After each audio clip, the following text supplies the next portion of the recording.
IQ का yes, compose your dream. Hello दोस्तों, कैसे हैं आप लोग। आज हम लोग बिहार स्पेशल जो मॉडर्न हिस्ट्री की जो क्लास है उसमें एक नए टॉपिक को देखेंगे, भारत छोड़ो आंदोलन और बिहार। भारत छोड़ो आंदोलन पूरे भारत में शुरू किया गया था, महात्मा गांधी के नेतृत्व में शुरू हुआ था। और बिहार का क्या रोल है ये हमें देखना है कि बिहार का इसमें भारत छोड़ो आंदोलन में क्या रोल है, बिहार के किस क्षेत्र में यह आंदोलन चलाया गया, बिहार के कौन कौन से नेता ने इसमें पार्टिसिपेट किया और बिहार में कौन कौन सी घटना हुई है भारत छोड़ो आंदोलन के दौरान, किसे गिरफ्तार किया गया था, कहाँ रखा गया था। हम डिटेल में इस चीज को जानेंगे क्योंकि बिहार स्पेशल का जो टॉपिक है मॉडर्न इंडिया का, वो बीपीएससी ने स्पेशल रूप से शामिल किया है अगर सिलेबस में, तो बिहार स्पेशल इतिहास भी हमें जानना जरूरी है क्योंकि यहाँ से क्वेश्चन पूछे जाते हैं। तो भारत छोड़ो आंदोलन टॉपिक तो मैंने आपको पढ़ाया है, जो आप देखेंगे तो जाकर तो आपको मिल जाएगा, लेकिन इसमें बिहार स्पेशल की चीजों को भी जानना जरूरी है। बिहार स्पेशल के अंतर्गत जो मॉडर्न इंडिया के टॉपिक है कि भारत छोड़ो आंदोलन में बिहार का क्या रोल है और बिहार में कौन कौन सी घटनाएं हुई हैं, इनको हमें ध्यान से देखना है। कहीं कोई डाउट होगा तो आप पूछ लीजिएगा। भारत छोड़ो आंदोलन को अगस्त क्रांति भी कहा जाता है और असहयोग आंदोलन को अगस्त आंदोलन कहा जाता है। अगस्त के महीने में शुरू हुआ था तो इसे क्रांति कहा जाता है। तो क्रांति का दस्तावेज भारत छोड़ो आंदोलन और बिहार की क्या भूमिका है, एक ऐतिहासिक रिपोर्ट, जन आंदोलन, भूमि जो आपका भूमिगत नेटवर्क और सर्वोच्च बलिदान किन किन लोगों ने बिहार में दिया है, इसको हमें याद रखना है। तो बिहार स्पेशल जो मॉडर्न इंडिया का टॉपिक है, इसमें आज हम लोग इस चीज को समझेंगे और जानेंगे। इसमें करो या मरो का जो नारा रखा गया था 8 अगस्त 1942 को, यहीं से शुरू हुआ और 9 अगस्त को यह आंदोलन शुरू होना था। तो इसी संदर्भ में हमें यहाँ पर बिहार के संदर्भ में देखना है। ऑपरेशन जीरो आवर, नेतृत्व का शून्य। याद रखिएगा, जैसे ही भारत छोड़ो आंदोलन शुरू होना था तो आधी रात को ऑपरेशन जीरो आवर के तहत भारत के जितने भी महत्वपूर्ण नेता, चाहे वो राष्ट्रीय स्तर पे हो और चाहे वो किसी राज्य स्तर पे हो, उन सबको गिरफ्तार कर लिया गया। तो ऑपरेशन जीरो आवर के तहत महात्मा गांधी को भी गिरफ्तार किया गया, नेहरू को भी गिरफ्तार किया गया और बिहार के भी कई नेताओं को गिरफ्तारियां हुई हैं। तो ऑपरेशन जीरो आवर जरूर याद रखिएगा, ये बहुत इंपॉर्टेंट है। क्रिस मिशन की असफलता के बाद 8 अगस्त 1942 को कांग्रेस द्वारा आंदोलन प्रारंभ किया गया था। गांधी जी का संघनाद था करो या मरो। 8 अगस्त को निर्णय लिया गया था कि हम लोग आंदोलन शुरू कर देंगे और 9 अगस्त से आंदोलन पूरी तरह से शुरू होना था। 8 अगस्त को निर्णय ले लिया गया और इसी समय महात्मा गांधी ने बंबई अधिवेशन में वहां पे बैठक में करो या मरो का नारा दिया और कहा कि इसी के साथ हम आंदोलन शुरू करेंगे। और जैसे ही आंदोलन शुरू करना था, ऑपरेशन जीरो आवर के तहत सबको क्या किया गया, गिरफ्तार कर लिया गया। तो याद रखना, द क्रैक डाउन की बात किया जाए तो बांकीपुर जेल पटना, डॉक्टर राजेंद्र प्रसाद को WGR जो है आर्चर जिलाधिकारी द्वारा गिरफ्तार कर जेल भेज दिया गया था। ये बात याद रखिएगा। अगर आपसे क्वेश्चन पूछा जाए कि बांकीपुर जेल में किसको रखा गया था, तो डॉक्टर राजेंद्र प्रसाद को जो गिरफ्तार किया गया। तो उस ऑपरेशन का नाम क्या था, तो ऑपरेशन का नाम यही रहेगा, ऑपरेशन जीरो आवर। गलती मत करिएगा, याद रखिएगा। इन्होंने क्या किया, उस जेल को तोड़ा था। लेकिन मैं ध्यान समझिएगा, क्वेश्चन कैसे पूछा जाएगा कि बांकीपुर जेल में किसको रखा गया था, डॉक्टर राजेंद्र प्रसाद को। उस समय जिलाधिकारी कौन था, तो WG आर्चर जिलाधिकारी द्वारा गिरफ्तार कर भेजा गया था। तो बांकीपुर जेल में गिरफ्तार जो करके भेजा गया था वो जिलाधिकारी WG आर्चर ने ही भेजा था और ये राजेंद्र प्रसाद को उसी ने ही गिरफ्तार किया था। तो याद रखिएगा, इंपॉर्टेंट है, गलती मत करिएगा। ये पटना का जिलाधिकारी था, इंपॉर्टेंट है। तो किसने गिरफ्तार किया, ये नेता का नाम भी पूछा जाता है और कौन गिरफ्तार किया ये भी पूछा जाता है। तो गलती मत करिएगा, इसको अच्छे से याद रखिएगा। अन्य प्रमुख गिरफ्तारियों में कहा जाए तो मथुरा बाबू, अनुग्रह बाबू और आपका श्री कृष्ण सिंह को भी गिरफ्तार किया गया था 9 अगस्त 1942 को। तो 9 अगस्त 1942 को जैसे सुबह हुई, आधी रात से गिरफ्तारियां शुरू हो गई थी, तो 9 अगस्त को सबको गिरफ्तार किया गया और 8 अगस्त को ये निर्णय लिया गया था कि अब हम भारत छोड़ो आंदोलन शुरू करेंगे। और 9 अगस्त से आंदोलन शुरू होना था पूरी तरीके से और रात में सबको ऑपरेशन जीरो आवर के तहत गिरफ्तार कर लिया गया। समस्त शीर्ष नेतृत्व को हिरासत में ले लिया गया। इसीलिए हेडिंग क्या है, नेतृत्व का शून्य। ब्रिटिश सरकार का कहना यह था, क्यों गिरफ्तार किया गया, क्योंकि उस समय द्वितीय विश्व युद्ध चल रहा था और द्वितीय विश्व युद्ध के समय ब्रिटिश सरकार कोई रिस्क नहीं लेना चाहती थी।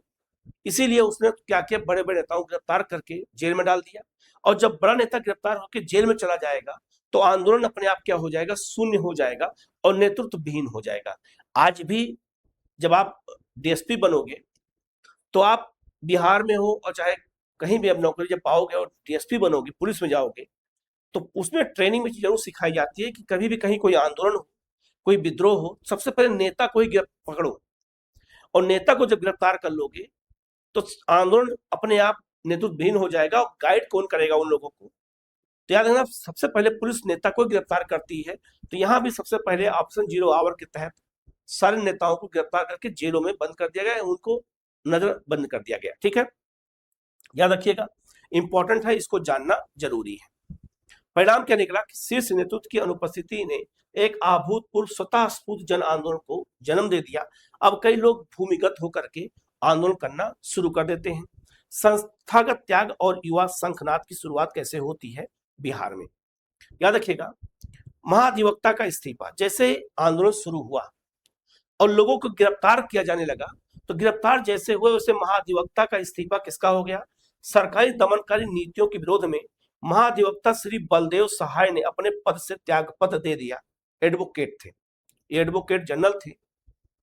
याद रखना, ये राज्य सरकार के सबसे बड़े वकील होते हैं। जिसे केंद्र सरकार का सबसे बड़ा वकील कौन होता है? महान्यायवादी। वैसे राज्य का महाधिवक्ता होता है, और राज्य के महाधिवक्ता के पद पर श्री बलदेव सहाय काम कर रहे थे। जैसे ही दमनकारी नीतियों के तहत और लोगों को गिरफ्तार किया गया, वैसे इन्होंने क्या कर दिया? इस्तीफा दे दिया। तो क्वेश्चन ये पूछा जाएगा कि बलदेव सहाय ने जो महाधिवक्ता के पद पर इस्तीफा किस आंदोलन के दौरान दिया था? तो भारत छोड़ो आंदोलन के दौरान। या क्वेश्चन ये पूछा जाएगा कि बिहार में जब भारत छोड़ो आंदोलन चल रहा था, तो गिरफ्तारियों के विरोध में महाधिवक्ता के पद पर कौन थे जिन्होंने त्यागपत्र दे दिया था? तो श्री बलदेव सहाय थे। इनको याद रखिएगा, क्वेश्चन यहां से आपसे पूछा जाएगा। दूसरा, भावी संघर्ष का आह्वान। एक जो है 31 जुलाई 1942 को डॉक्टर राजेंद्र प्रसाद द्वारा बिहार प्रदेश कांग्रेस कमेटी की विशेष बैठक बुलाई गई, और छात्रों का संकल्प था। अंजुमन इस्लामिक हॉल में आयोजित सभा में छात्रों ने कांग्रेस के समर्थन का ऐतिहासिक प्रस्ताव पारित किया गया। और याद रखिएगा, अंजुमन इस्लामिक हॉल के जो छात्र थे, उन लोगों ने निर्णय लिया कि हम कांग्रेस का सहयोग करेंगे और आंदोलन में बढ़ चढ़ के हिस्सा लेंगे। तो ये भी अब इंपॉर्टेंट है। तो भावी संघर्ष का आह्वान किया, और डॉक्टर राजेंद्र प्रसाद महत्वपूर्ण योगदान उस समय दे रहे थे, और वो चंपारण से ही कांग्रेस के प्रमुख नेता के रूप में काम कर रहे थे। बहुत महत्वपूर्ण है, याद रखिएगा। और बाद में यही भारत के पहले राष्ट्रपति बनते हैं। ठीक है, 11 अगस्त पटना सचिवालय गोलीकांड। पटना सचिवालय पर झंडा फहराना था, इसीलिए, और भारत झंडा फहराना था, इसीलिए छात्रों ने वहां पे आंदोलन किया, और वहां पर बाद में गोली चली। इसे पटना गोली हत्याकांड कहा जाता है। तो पटना सचिवालय पर झंडा फहराने को लेकर के जो छात्रों का आंदोलन था, तो शुरू करते हैं, लिखा है छात्रों का जुलूस। राष्ट्रभक्त युवाओं द्वारा विधानसभा इमारत की ओर विशाल मार्च निकाला गया। जो झंडा फहराने का प्रयास, पटना सचिवालय पर झंडा फहराना था। सचिवालय भवन की मुख्य इमारत पर राष्ट्रीय ध्वज फहराने की साहसिक कोशिश की गई थी कि झंडा उस सचिवालय पर फहरा देना है। उसी समय क्या हुआ? आर्चर का आदेश, कौन था ये पटना का जिलाधिकारी था। तो पटना के तत्कालीन कलेक्टर WG आर्चर द्वारा निहत्थे छात्रों पर गोली चलाने का क्रूर आदेश दिया गया। यहां से क्वेश्चन कई पूछा जाएगा आपसे कि जो सचिवालय पर झंडा फहराने का छात्रों का जो साहसिक कदम था, वो किस आंदोलन में लिया गया था? तो भारत छोड़ो आंदोलन में। कहां पर? पटना के सचिवालय में भवन पर।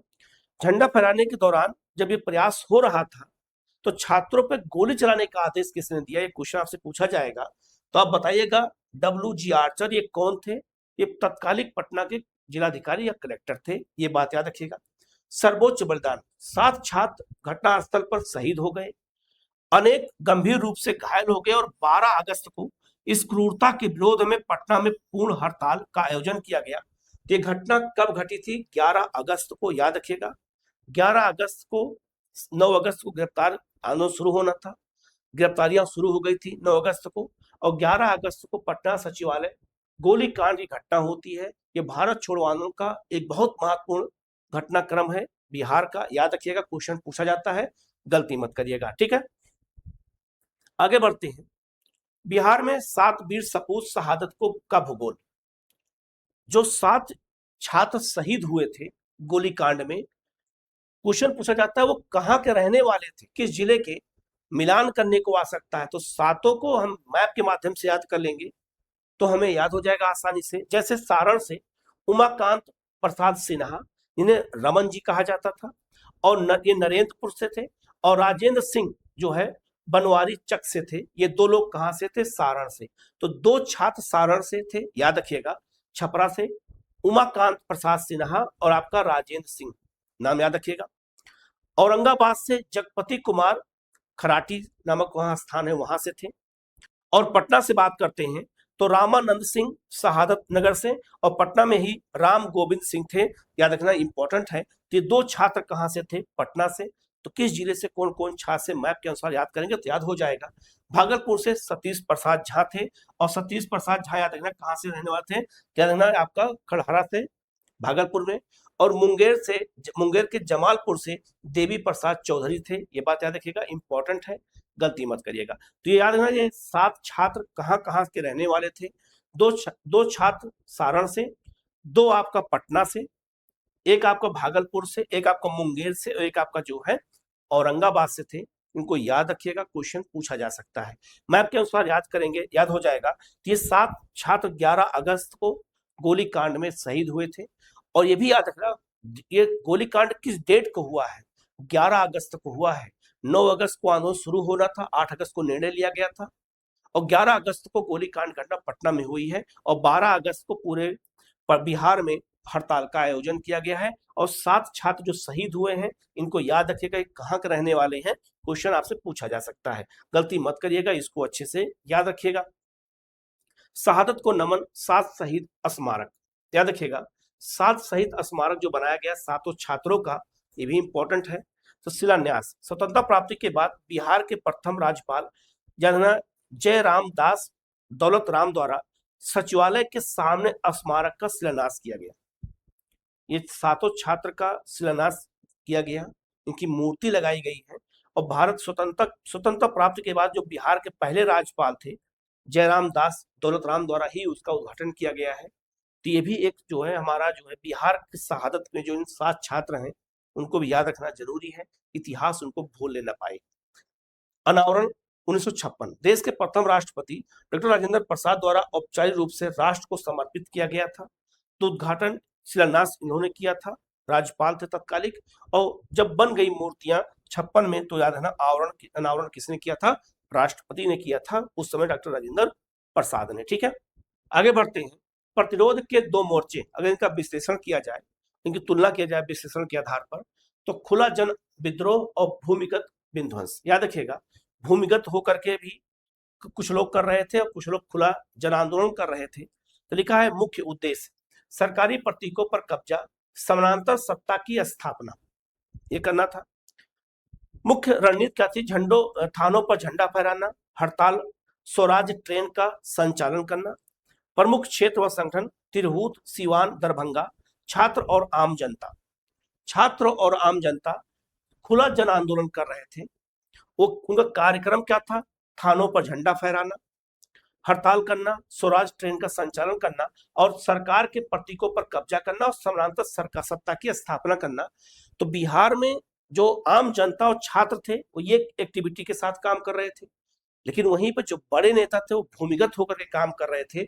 उनमें संचार और परिवहन को नष्ट करना, ब्रिटिश तंत्र को पंगु बनाना, छापामार युद्ध लड़ना, टेलीग्राफ तार काटना, गुप्त रेडियो का प्रसार करना, इनमें जयप्रकाश नारायण का महत्वपूर्ण योगदान था। नेपाल का जो आपका राजविलास जंगल था, आजाद दस्ता और ध्रुव दल का गठन किया गया था, किसने किया था, याद रखना आपका जो है जयप्रकाश नारायण ने। यहाँ बहुत महत्वपूर्ण है, इनको याद रखना, इंपॉर्टेंट है। तो नेपाल के राजविलास जंगल में ही उन्होंने जो है आजाद दस्ता भी बनाया था, और वहीं पर ध्रुव दल बनाया था, और गुप्त रेडियो का संचार वहीं पर करते थे। ये भी बहुत महत्वपूर्ण है, याद रखिएगा। ठीक है, खुला जन विद्रोह, रेल संचार और समानांतर सरकारें। स्वराज ट्रेन, छात्रों ने रेलगाड़ियों पर कब्जा कर लिया और उन्हें स्वराज ट्रेन के नाम से पूरे राज्य में चलाया गया। केंद्र था पटना का गांधी मैदान और पटना लॉज, ये मुख्य केंद्र था। तो छात्रों ने स्वराज ट्रेन चलाई, जिस ट्रेन पर कब्जा कर लेते थे उसका नाम स्वराज ट्रेन रख देते थे। जनता का शासन, दरभंगा और आपका सिंघवाड़ा में कुलानंद और कर्पूरी ठाकुर द्वारा संचार व्यवस्था ध्वस्त किया गया था। तो याद रखिएगा, दरभंगा और सिंहवाड़ा में कुलानंद ने ये काम किया और किसने, कर्पूरी ठाकुर ने मिलकर के संचार व्यवस्था को, याद रखना, दरभंगा और सिंहवाड़ा में नष्ट किया। इस वहां पे काम कर रहे थे। तिरहुत प्रमंडल में जनता का 2 माह तक स्वतंत्र शासन चलता रहा। तो याद रखना, भारत छोड़ो आंदोलन के दौरान तिरहुत आजाद हो गया और 2 महीने तक वहां जनता का शासन चल रहा था, अर्थात समानांतर सरकार चल रही थी। हाजीपुर, मुजफ्फरपुर और सीतामढ़ी और चंपारण में क्रांतिकारियों द्वारा समानांतर सरकारों का गठन किया गया था। तो समानांतर सरकारों का गठन तिरहुत प्रमंडल में, हाजीपुर, मुजफ्फरपुर, सीतामढ़ी, चंपारण में क्रांतिकारियों द्वारा समानांतर सरकार स्थापित किया गया। तो आपसे क्वेश्चन पूछा जाएगा कि भारत छोड़ो आंदोलन के दौरान बिहार के कहां पे क्रांतिकारियों द्वारा समानांतर सरकार स्थापित किया गया था, तो इनको याद रखिएगा, ये क्वेश्चन आपसे पूछा जाता है। आगे बढ़ते हैं, अब बात करेंगे सिवान का बलिदान। भारत छोड़ो आंदोलन के दौरान सिवान का बलिदान क्या था। फुलेना प्रसाद श्रीवास्तव ने सिवान थाने पर राष्ट्रीय झंडा फहराने की कोशिश की और पुलिस की गोलियों का शिकार हुए और शहीद हो गए। याद रखना, सिवान के जो मुख्य क्रांतिकारी थे फुलेना प्रसाद श्रीवास्तव, ये थाने पर झंडा फहराना चाहते थे, जैसे पटना में घटना हुई थी वैसे ये सिवान में चाहते थे और वहां पे पुलिस गोलीबारी में ये शहीद हो गए। तो सिवान के भी महत्वपूर्ण नेता थे। भारत छोड़ो आंदोलन के बिहार के बहुत महत्वपूर्ण क्रांतिकारी थे, इनको याद रखिएगा। ये भी क्वेश्चन आपसे एग्जाम में पूछा जा सकता है, तो गलती आप मत करिएगा, ठीक है। 9 नवंबर 1942 को दीपावली की रात और आजादी की उड़ान, ये क्वेश्चन आपके ही बीपीएससी में पूछा गया है। दीपावली की रात की घटना क्या है, ध्यान समझिएगा। जयप्रकाश नारायण हजारीबाग जेल में कैद थे। हजारीबाग जेल आज वर्तमान में झारखंड में है। वहीं पर जयप्रकाश नारायण को कैद करके रखा गया था ऑपरेशन जीरो आवर के तहत। दिवाली का जश्न और अंधकार का लाभ उठाकर जेल की दीवार फांद कर ये निकल गए। तो दीपावली के दिन ही ये जेल तोड़ के भागे थे। ये भी क्वेश्चन पूछा गया आपके बिहार में, इसलिए इस तरह से बताने की जरूरत पड़ रही है। 5 प्रमुख साथियों के साथ सफल फरारी इन्होंने शुरू किया। इन्होंने जब ये जेल तोड़ के भागे तो इनके साथ 5 लोग और भी थे, उनके भी नाम पूछे जाते हैं। रामा नंदन मिश्रा, सूरज नारायण सिंह, योगेंद्र शुक्ला, गुलाबी सोनार और आपका शालिग्राम सिंह।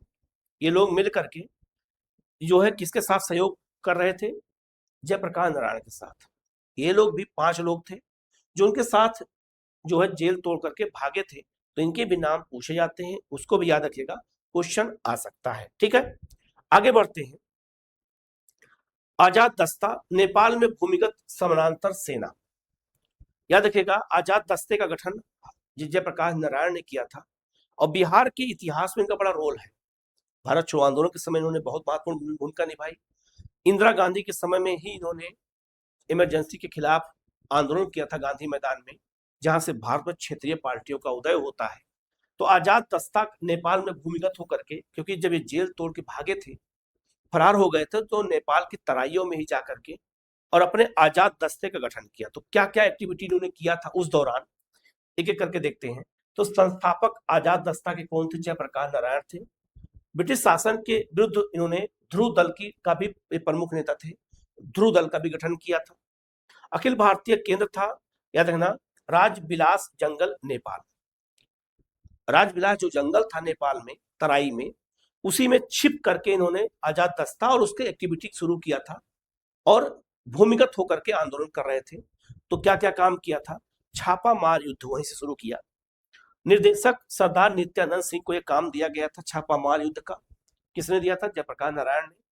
कार्य क्या था कि बिहार के युवाओं को छापा मार युद्ध और अग्नि अस्त्रों का प्रशिक्षण दिया जाए। तो आजाद दस्ता के लोगों को प्रशिक्षण देने का काम नित्यानंद सिंह कर रहे थे। याद रखिएगा, ये किसके सहयोगी थे, जयप्रकाश नारायण के। याद रखिएगा, तो याद है ना, आजाद दस्ता के लोगों को ट्रेनिंग देने का काम, छापामार युद्ध की कला बताने का काम यही कर रहे थे नित्यानंद सिंह, इनको याद रखिएगा।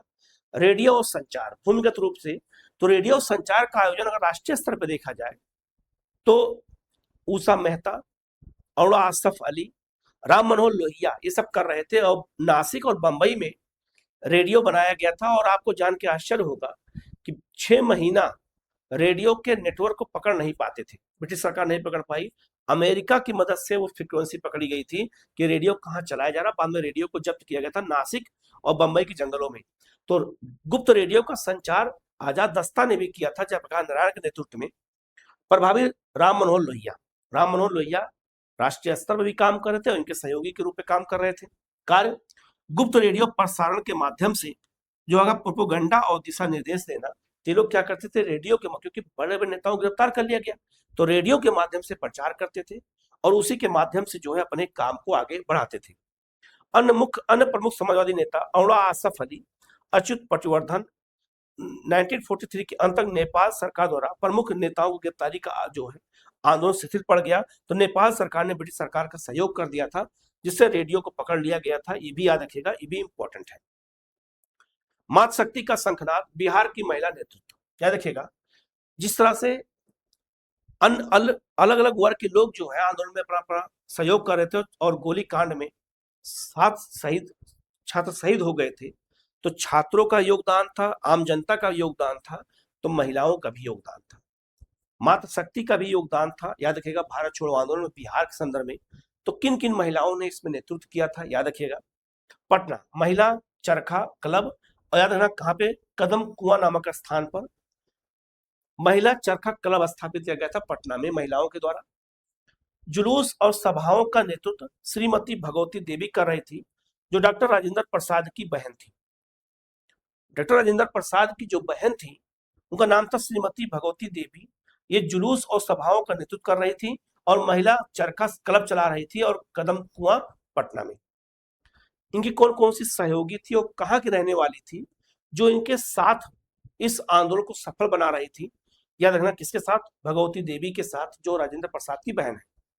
छपरा से शांति देवी, शाहबाद से जो है अकली देवी, मुंगेर से धतूरी देवी, हुकेरी देवी और आपका रूपा जो है रूपतिया देवी, वैशाली से सुनीति देवी और राधिका देवी, मुजफ्फरपुर से भवानी मल्होत्रा और भागलपुर से श्रीमती माया देवी और राम स्वरूप देवी। इतनी महिलाओं ने अपने अपने क्षेत्र से सहयोग कर रही थी और जो याद है ना, भारत छोड़ो आंदोलन में अपना अपना योगदान अपने अपने जिले में दे रही थी और इनका भी सहयोग कर रही थी। तो इनको याद रखिएगा, क्योंकि महिलाओं ने कहां कहां से नेतृत्व किया है, ये भी क्वेश्चन आपसे एग्जाम में पूछा जा सकता है, तो इसको भी याद कर लीजिएगा।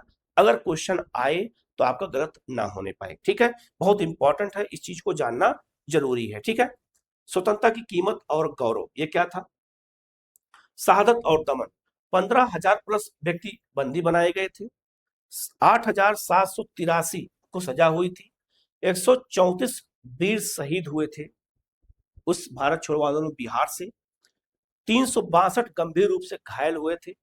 अभूतपूर्व प्रभाव, ब्रिटिश संचार और प्रशासनिक तंत्र का पूर्ण पंगुकरण हो गया। कई जिलों में महीनों तक समानांतर जनता की सरकारें चलती रही, मैंने बताया था।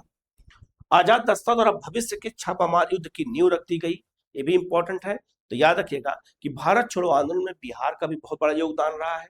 वहां की एक एक घटनाओं को, वहां के एक एक वीर सपूतों को, वहां की वीर महिलाओं को याद रखिएगा। यहाँ से क्वेश्चन पूछा जाता है, तो गलती मत करिएगा।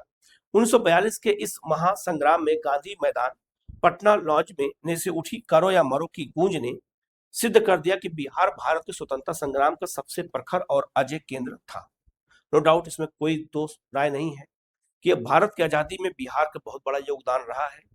भारत में राजनीतिक सत्ता की शुरुआत जिस बिहार से होती है, उसी बिहार में राष्ट्रीय आंदोलन ने भी अलग अलग फेज में बढ़ चढ़ करके बिहार ने हिस्सा लिया है। इसीलिए बीपीएससी ने इसको सिलेबस में शामिल किया है। इसको बहुत ध्यान से देखिएगा, बहुत महत्वपूर्ण टॉपिक है, गलती मत करिएगा।